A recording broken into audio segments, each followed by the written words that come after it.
Hello and welcome to a very special episode of the How Film Show.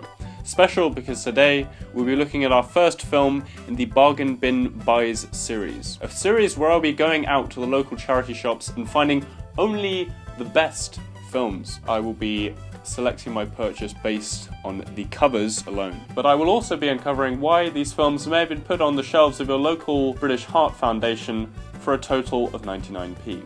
But without any further ado, let's talk about Talk.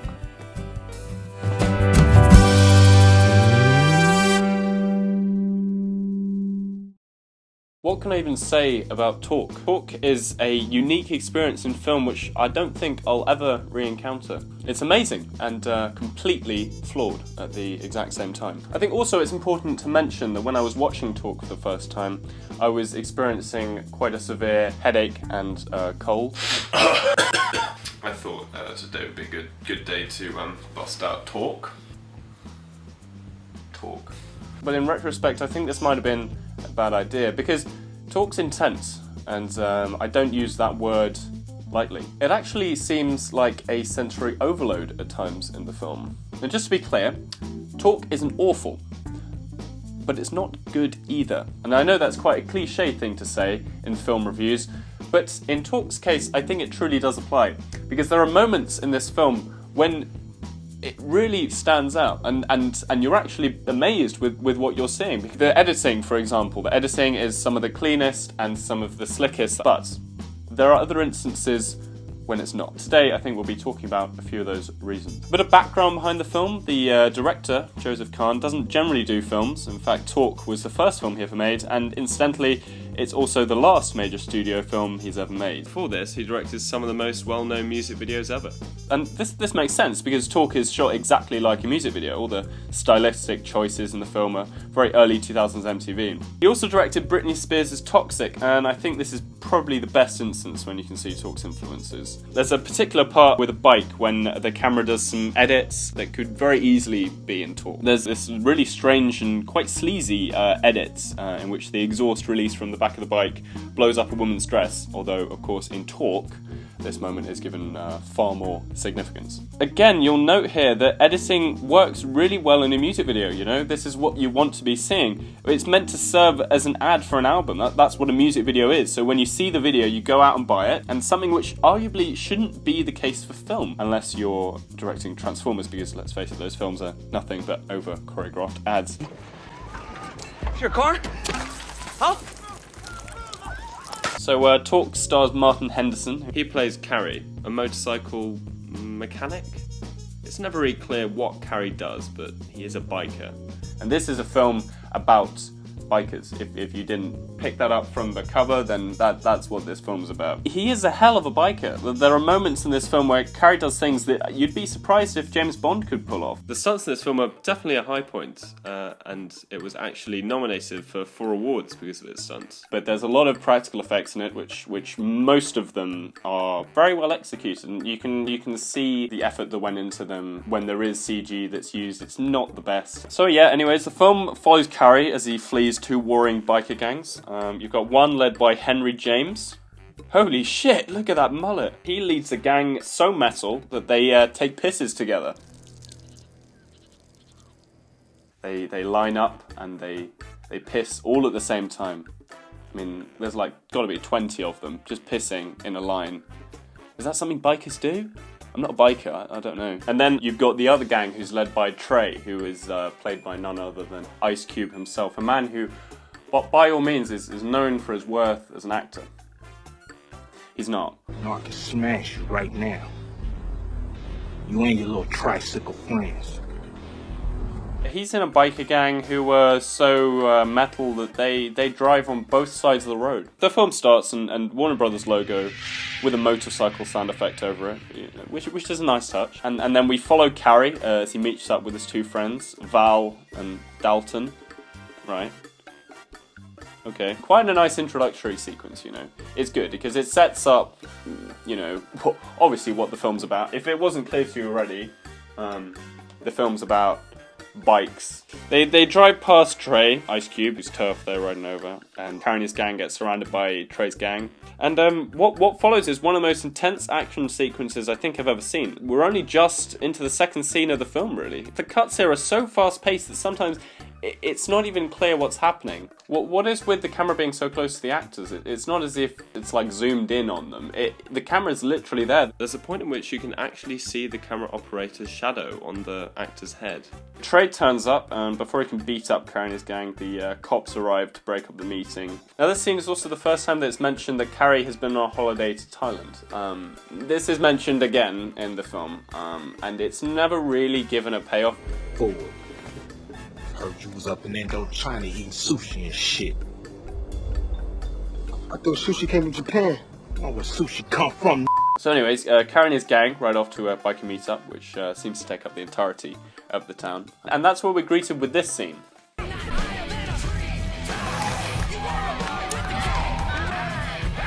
Yeah, there's really not a lot I can show you of this. Every shot in this scene either has a bike or a girl's ass in it. I guess it's meant to be given a look into the life of a biker, but is this really accurate? I'm getting Transformer 2 flashbacks, which is actually a film I never finished and I don't intend to. But I mentioned Transformers before because a lot about this film has a very commercial look to it. Obviously being inspired by MTV videos and the videos that Joseph Kahn had made before. It looks like a product, and that's the same with Transformers is as well. Everything feels like it's from an ad. But this scene is also where Carrie meets the love interest of the film, Shane. Carrie tries to get back with her, only to be rejected. And the dialogue here isn't bad. It sets up nicely what kind of relationship they have. It feels natural. Then Henry James turns up with his bad bikers. They're bad. You tell they're bad. They're all wearing black, so they're clearly the bad guys. So they want to get some bikes off Carrie because he promised to give them to them. And it's very corny and it's very edgy, but you know, at the end of the day, this isn't a clever villain. It's just a threat to keep the action moving forward, and that's fine. You've got the athletic woman with a knife, the strong man, and the main guy, and they're all very 2D, and that isn't a crime in and of itself, I guess. So after this, we get a scene where Henry tries to get Trey to sell drugs for him, and they've been introduced through Trey's brother, Junior, which Trey refuses. And then after that, we get this incredibly edgy scene in which Trey confronts Carrie in a metal concert, and then Henry, who's also there, starts the fight. But it turns out Henry started the fight so that he could kill Trey's brother in the bathroom, and I'm not entirely sure how he got Junior into the bathroom, but we'll look past that for now. We get this scene where this athletic lady and Henry's muscular, I guess, goon. There's a strange moment when they keep on cutting back to this red light. It just feels straight out of a music video, and something which maybe is almost comically edgy for a film, you know. Maybe it's alright in a music video because music videos don't necessarily have to have consequences to actions that happen, but for a film you'd be expecting a scene like this to have a bit more gravity, I guess. The reason that why this has happened is revealed that Henry started the fight so that he could get Junior into the bathroom. He's killed Junior in order to get Carrie chased by the police. He's just sort of done that by getting the athletic woman to pretend that she was a witness to the crime, and he's done that so he can get his bikes back, basically. Yeah, so after this, we're greeted by cops who are meant to find Carrie, and oh my god, this introductory scene is one of the worst in the film, without a doubt. They try and do that thing where you've got two people having two different conversations, and it's edited to make it look like it's the same conversation. Yeah. Hey, baby. Well, What do we have here?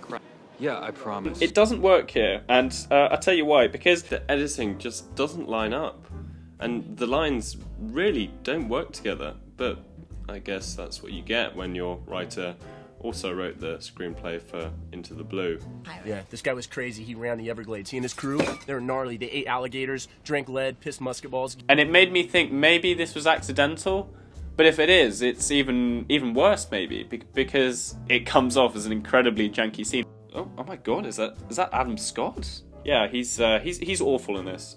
Every scene he's in is incredibly stilted and poorly done, and they're trying to set up this awkward relationship between the two cops, but it just comes off as incredibly uncomfortable, and it's just not how people speak. So Carrie finds out that he's been blamed for the death of Trey's brother, and he gets chased around the desert by Trey and his gang, and somehow they manage to lose him in some sort of mine shaft. They discover that they can prove that Carrie didn't kill Trey's brother. So it's something to do with the bike chain that Henry used to strangle Trey's brother. I'm not exactly sure how that makes sense, and I don't think the film is either, because it's never really mentioned again. We get another scene with the awkward cop and the other awkward cop, and surprise, surprise, it's awkward. Then Carrie decides that he needs to get to Mexico as fast as he can, and then they get caught up by trainers, bikers, who chase him into a palm tree farm. And this sequence, I think, is the moment when, in some ways, the film takes a complete nosedive in terms of the logic behind the film. I'm not sure what happened here in the writing process, but in other instances, it just gets better and better. From this scene, from what I can tell anyways, it is completely practical effects, which is nice. And that's something that you notice that Joseph Kahn does really well. He's very good at aesthetic moments, for the most part. Obviously, because he's made music videos, he's very good at achieving spectacle. And this scene is a particular instance where that's good. Apart from this part...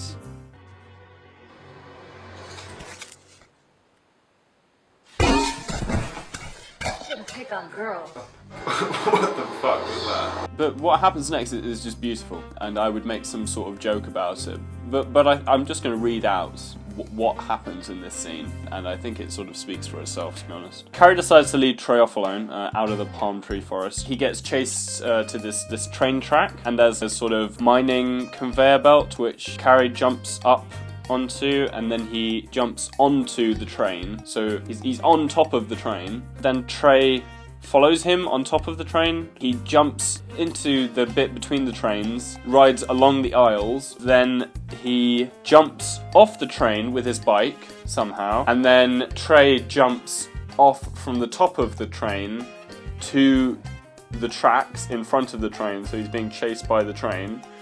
Then he gets himself stuck underneath his own bike, and then Carrie drives along, pushes him out from underneath the bike stays where it is, Trey's safe, so is Carrie. The train crashes into the bike, and there's a massive fireball which sends everyone flying. Wow. You can just imagine the director trying to explain that to the special effects artists. The gang meet up again, and then they decide to hide their bikes in a lorry in order to hide from the apparent statewide manhunt, which is currently underway. How do they get into the lorry without getting noticed? How do they get their bikes into the lorry without a forklift? Why doesn't the lorry driver check out whether his back door is still locked? Who knows? And to be honest, who cares? Although something that is interesting to note that I did pick up is that if Carrie did want to get him and his gang inside the lorry, in order for them to close the door behind them, they would have had to lift up a latch, which is on the outside of the truck, and they're on the inside. And then we get this really bizarre scene where Henry and his goons pull up to some kid's birthday and break a vending machine. Literally, they just go into this kid's birthday and just sort of hang around there. I'm not really sure why. Henry gets pissed off at his strong goon, and then there's a really strange interaction between these tourists and Henry and his gang, who for some reason decides to agree to take a photo with them. And then Henry chooses to beat up this harmless guy and his wife and take their camera off them. The punchline at the end of the scene being that the tourist gets his photo with the guy's boot in his face. The only reason I can think of why this scene would be here is because apparently the tourist is some celebrity. I don't know. I've never heard of him. Carrie and his gang find out that there's actually a rally car in the lorry they're in.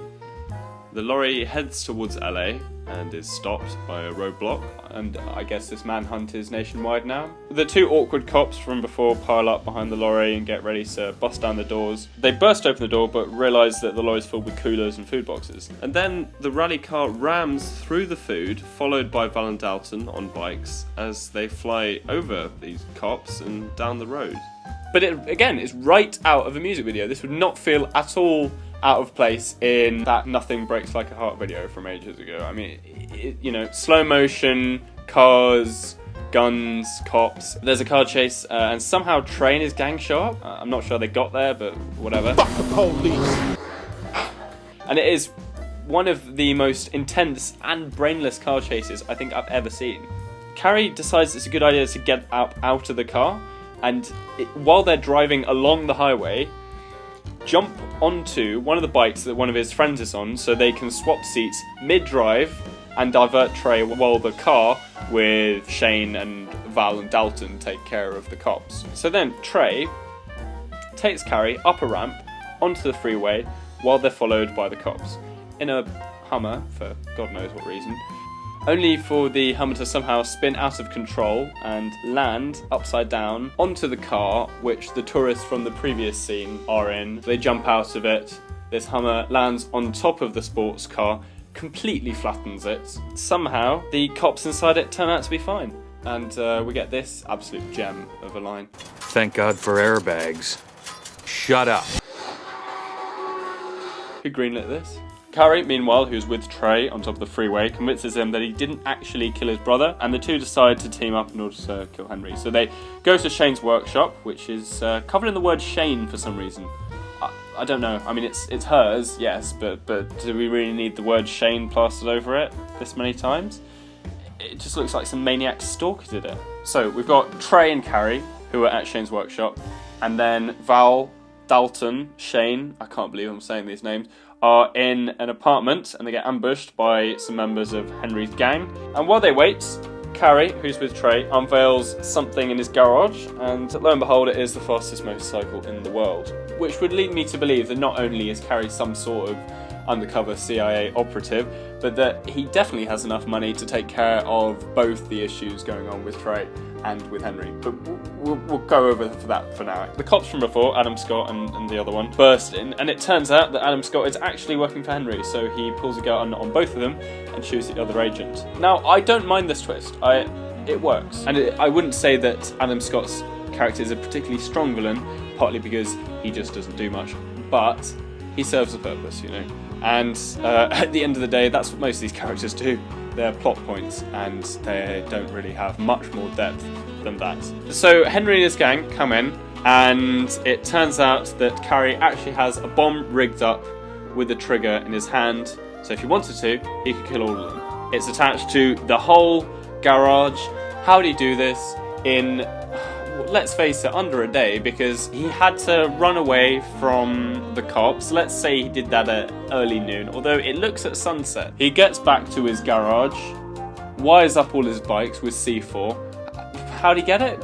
Who knows? Why has he just got C4 lying about? Is he a miner? I don't think so. Surely if he knew that he was going to be set up and he'd have to wire up explosives, then he would have brought more people. I mean, as it's revealed later, not bringing Val, Dalton and Shane wasn't a great idea. So the agent that we thought was dead, who Adam Scott's character shot, makes a diversion, which starts a fight scene, which is so confusing. Again, we've got that close angle, making sure that we can't actually tell what's happening in the scene, which is nice.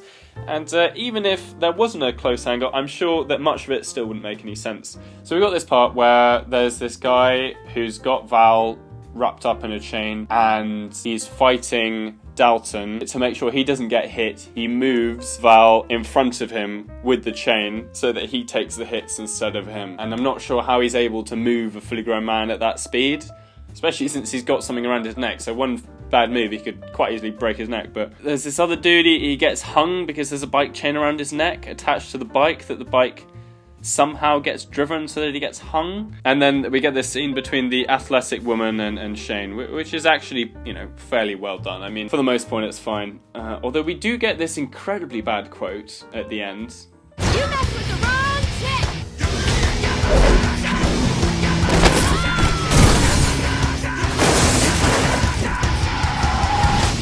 Looks like you did, bitch. Looks like you did, bitch. So the agent that Adam Scott's character shot decides to commit suicide by detonating the bomb that Carrie made inside the bikes. I don't know why. Isn't she a cop? Why does she want to die? Apart from killing Adam Scott's character and having quite a painful death. Cool, arguably, but quite a painful death. What does she get out of it? I mean, won't she kill innocent civilians too?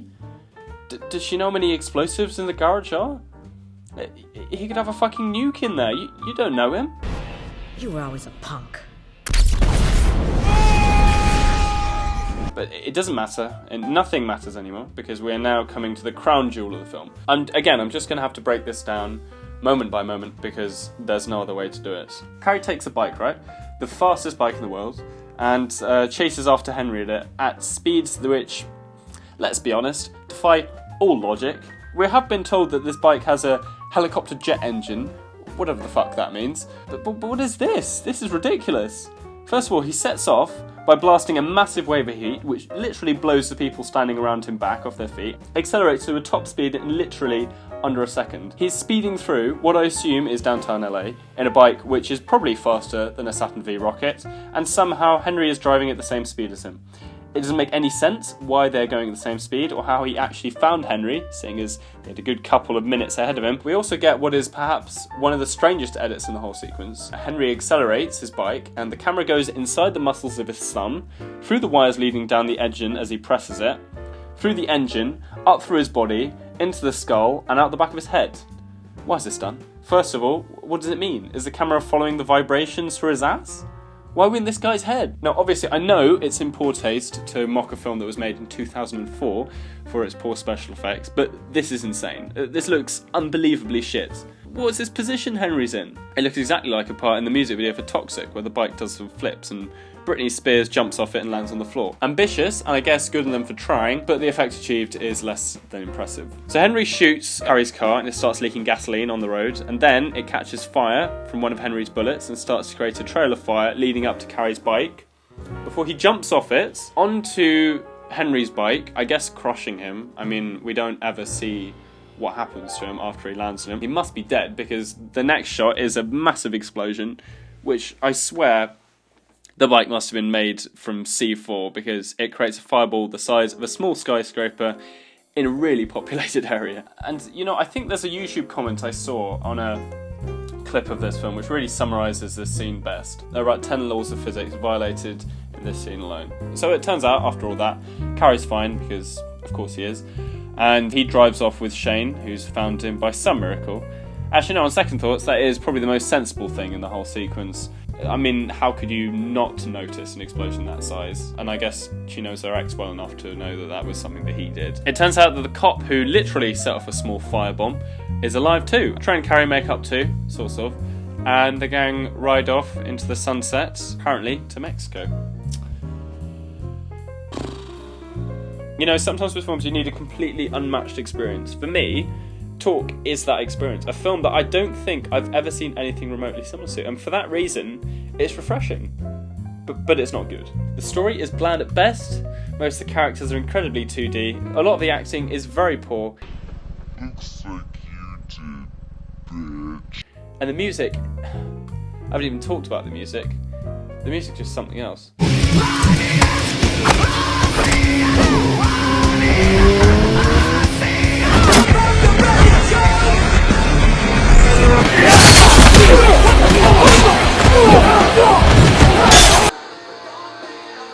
Is that Nickelback?